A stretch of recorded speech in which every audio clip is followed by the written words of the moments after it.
So people think I'm powering them, but it's my disciplines. You're the one who wants to link up with me. If I want to link up with you, then I would have to sacrifice something to make that happen. You get what I'm saying? But if you're trying to link up with me, you have to sacrifice. I take a day off. You're not making me lose money. Some of the girls who work for man at the venue, they got full-time jobs. And they come and get Yeah, shows. so it was like someone was saying to me the other day, oh yeah, why can't you do viewings during this time of the week? I said, mate, if the venue is not open, it's not running like a bar. It's not like Saturday bar or, you know what I mean? Or something that's got a bar and kitchen that's all day long. So I said, Saturday at this time, Sunday at this time, the venue will be open. Oh, I can't do that time. Why can't you come? I said, mate, I'm working, my staff's working, everyone's got jobs. They just think that because there's a venue there that someone just sits there 24 hours, you know what I mean? So I said, no, all my staff got jobs, I got a job, we're all working, so we're not gonna just come there for like 5 minutes and you might not even book. Hear the joke, the person still came and guess what? They didn't book. So I would have driven an hour 30 to go link them for 5 minutes. You get what I'm saying? So I said, this is how we work things, like an hour before an event, or sometimes if the event finishes daytime, half hour after the event. So now you've got 2 viewing slots. Yeah. You know, then that way I'm not wasting money. So when did you man realize, like, because you didn't think this way from birth, innit? So when did you realize, like, I know it sounds really simple, but I've got to work. Like, when did you realize there's no alternative to how you are now and to develop this mentality you have now? It kicks in your late teens. Yeah? Yeah. Okay. It kicks in your late teens. You start seeing the separation with a lot of people. The man them getting money, the man them not getting money. So like even over there we was talking about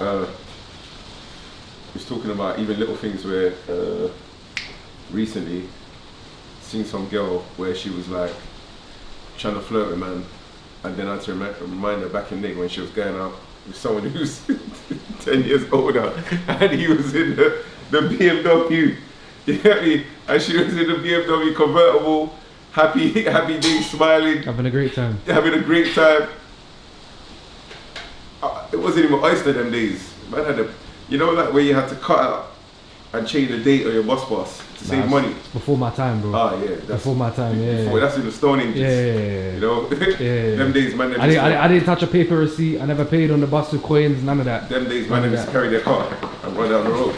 But yeah, so during the Stone Age eras, she would be in my man's convertible, my older brethren, smiling, happy days, and we would walk in to catch the bus.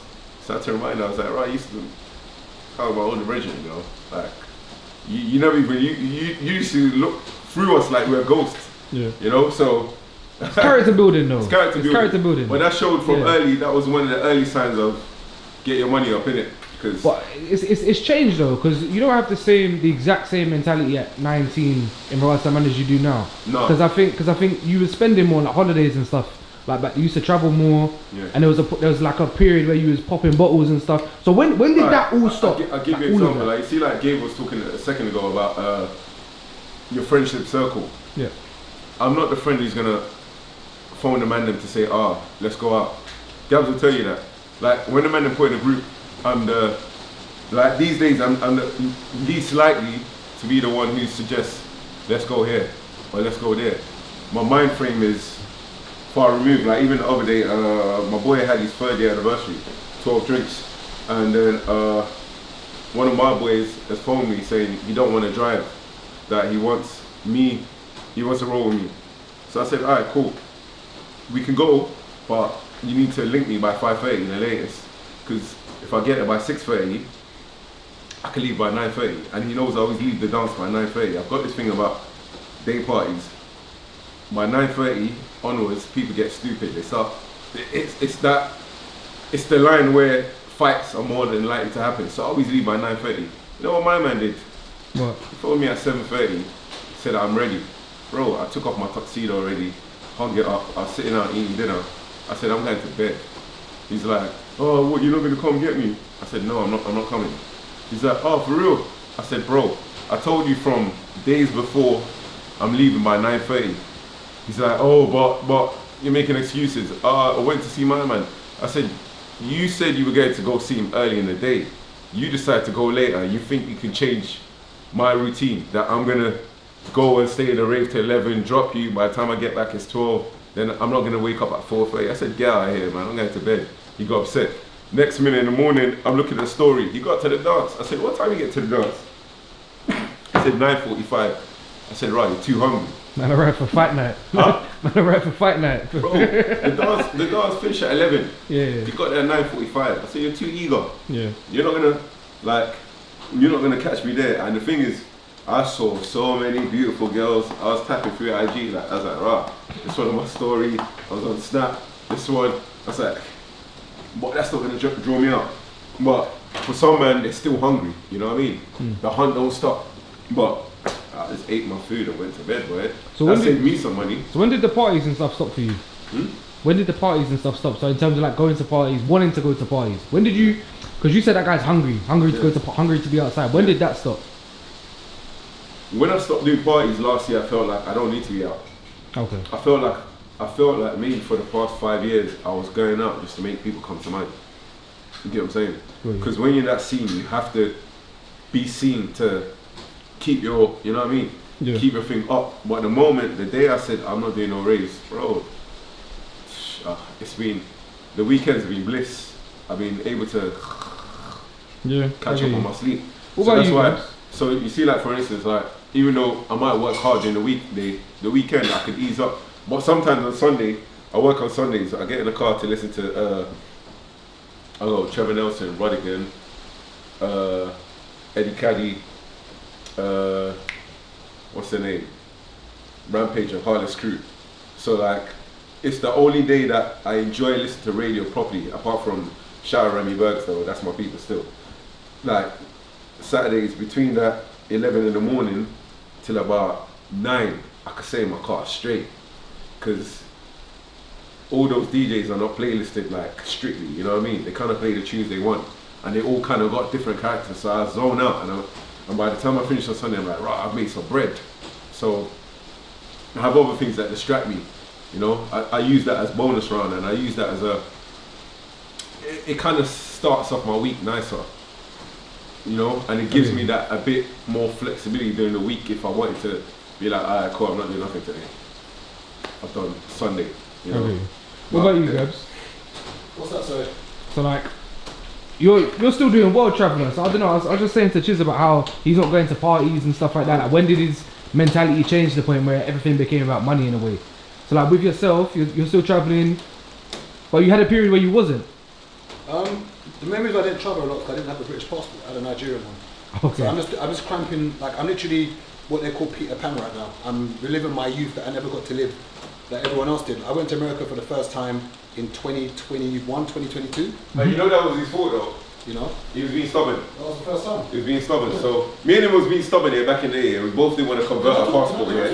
wait. We both didn't want to convert our passport, yeah. So I was meant to go to Miami,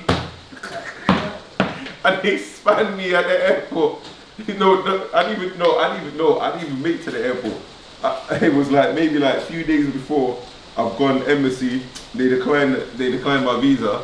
So I've googled Mexican embassy. So I've gone there and asked them. Then it was like, oh no, you've got indefinite leave to remain. You don't need to get a visa. I was like, oh. So I went to Mexico instead. So this guy, the following year, he's come Mexico. But I was telling him, you want to go US soon? Gabs was like, don't worry, man, I'll go get visa. I said, bro, they're going to decline you. They declined me, they declined Bad Guy Toba, everyone. Gabs was like, nah, I'm going to go, you know what I mean? I'm going to go get the visa. He thought he was special. Every single Nigerian male gets declined at US Embassy. It's just a known fact. So when he got declined, me and Marvin and American did enjoyment over and over again. Gabs decided to go get his British passport. And now he's been in America more times than me and Marv. How many times have you been in America? I think I've been America over 20 times now. 20? I think so. I think I've been Atlanta probably 7 times, Houston 3 times, that's 10. New York 4 times, that's 14. Vegas once. You went West Coast. Yeah, San Francisco once. Yeah. Where else have I been? I've been Miami. So I think I think I've been in not 20, probably like 15. Yeah. Okay. I'm trying to think if there's any other state I've been to. I think probably Houston. Yeah, I've been Houston 3 or 4 times, probably about 15 times. Yeah, but that's only because I hadn't done America, like up until then. So I'm just kind of doing everything now. Like I'm experiencing American strip clubs and all of that just for the first time now. Never knew what it was. Oh, You know, I went there to evangelize. I was whispering in a woman's ear. I said, You don't have to do this. "Babe, come closer." I said, "You don't need to do this." She's like, "What do you mean?" I said, "You don't need to be here." Whispering in her ear. I can save you. Hey! It's painful, You know. But to your question though, I think it was. I always tell the story about when I used to bank at IB National, and I used to run my account so bad that it swallowed my card in the machine. And when I went in, the woman said to me, "You've run your account so bad that we're not going to issue you a bank card anymore. That if you need money, come into the branch and take money out." And that season I was really broke, and there was no one I could turn to for money. And that's when I realized at that young age that no one's coming to save me. Okay. And it turned me into a beast, in the sense that I did some things I shouldn't do, but it's not a good thing. But it turned me into a beast, and I realized that even at the age of 40 now, nothing's changed. Nobody's coming to save you. Nobody.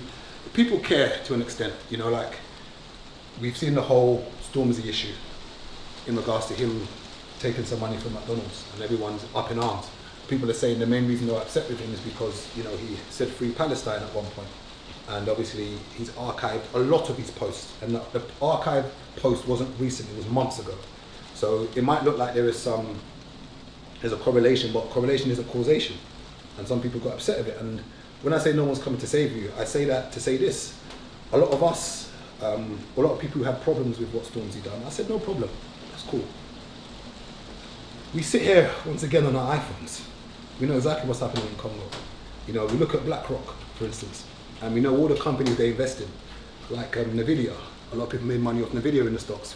We know Apple, we know Meta, we know Amazon. And these people are complicit in funding the Israeli regime. And I say, let's look at the things that we can do on a micro scale. We can stop using Apple, stop using Amazon, but why don't we?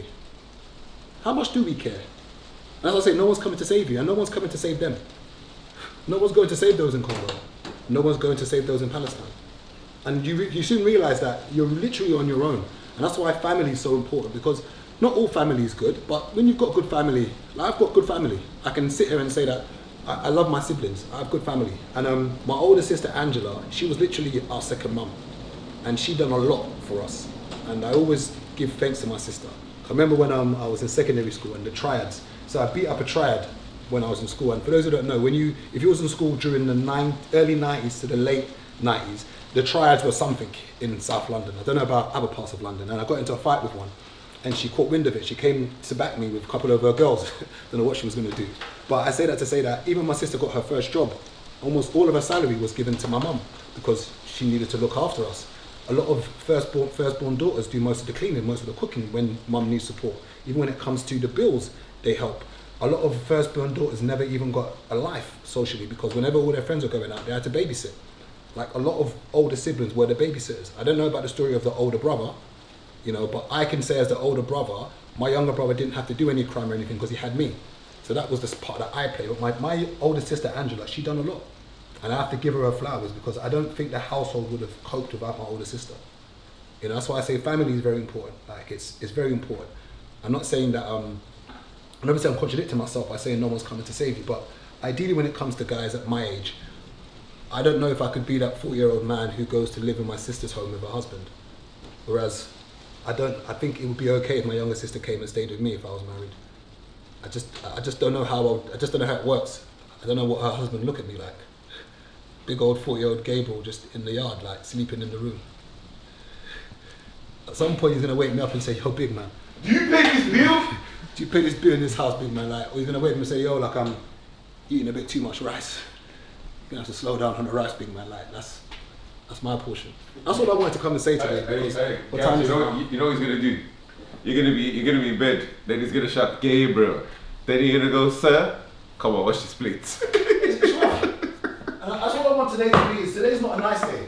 I just want to slap. Come on, wash this plate. I just want to slap and wake you young guys. Some guys my age. I think what we want as men is to be respected and to be acknowledged. You know, it's nice when you're acknowledged for what you've done and respect. That's all I care is to walk into an environment and command respect. That's all I care about. And I always state that we're all going to have problems in this world. But what is greater than having problems but you don't have the money to solve those problems? It's a travesty. It's an extreme sport. It's worse than fly tipping. I'm telling you. It's an extreme sport. And I just hope that every guy figures it out somehow so that you can have a bit more peace and be respected. Because it's rough, man.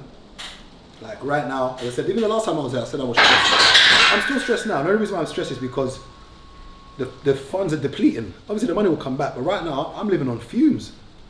Like literally, I've got all my savings are depleted. The project that I was doing, I've gone over 50%. So I've got no savings right now. But it's fine because the money will come back. But yeah, that's why I'm stressed at the moment. And problems are arising where I'm like, rah, do I have the money to fix that problem?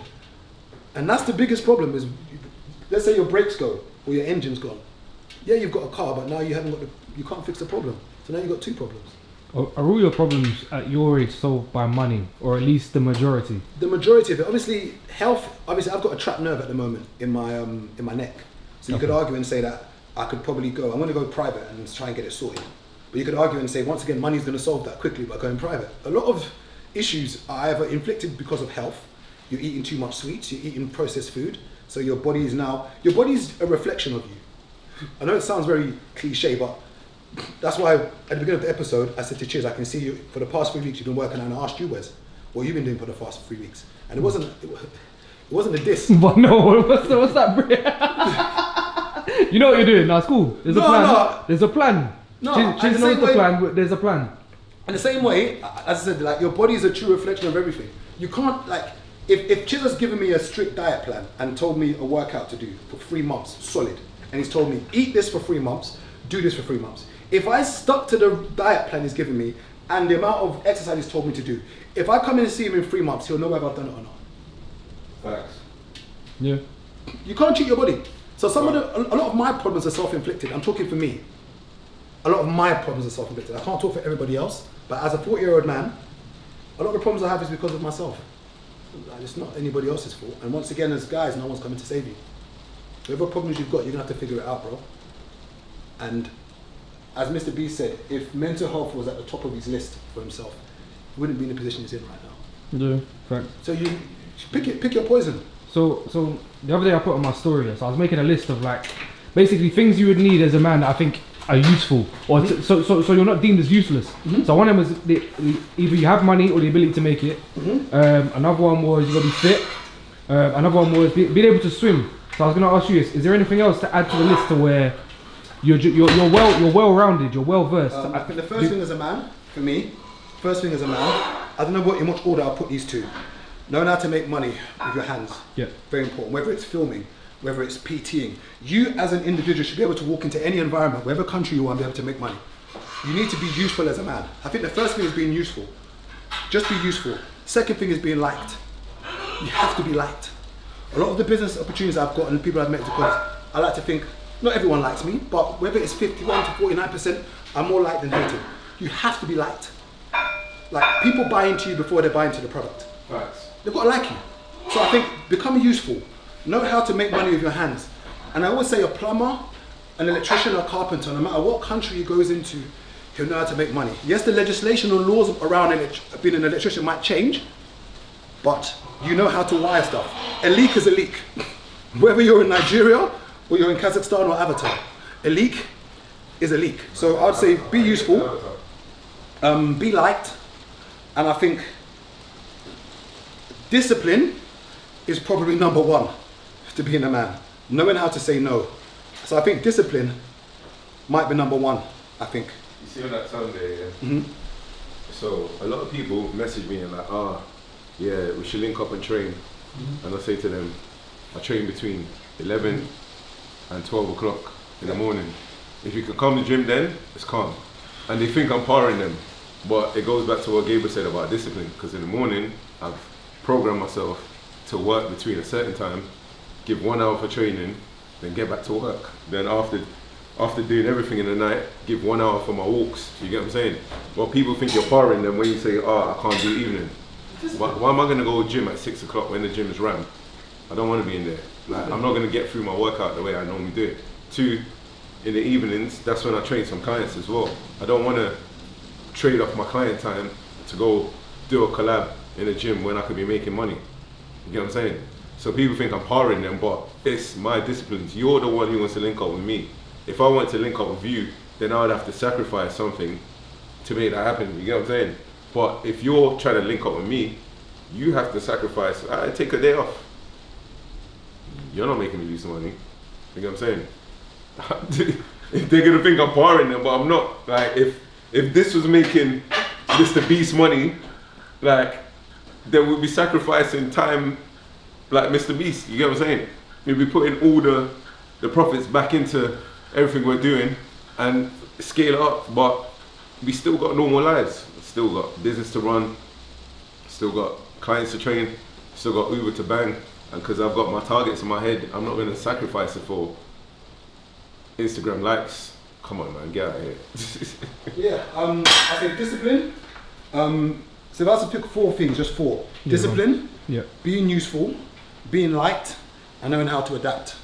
I think those would be my four main things. Discipline covers everything, whether it comes to how you spend your money, Yeah. how you deal with women, the food you consume, working. Discipline is everything. Then I'll say become useful, become liked, and knowing how to adapt. If you don't know how to adapt to situations and how to code switch, you'll never change. Like, you need to be a chameleon. Literally, you're in this environment, you can adapt. You're in this space, you can adapt. You can adapt. I think those for me are the most important things as a man. Discipline is number 1. Second is being useful. Third is being liked.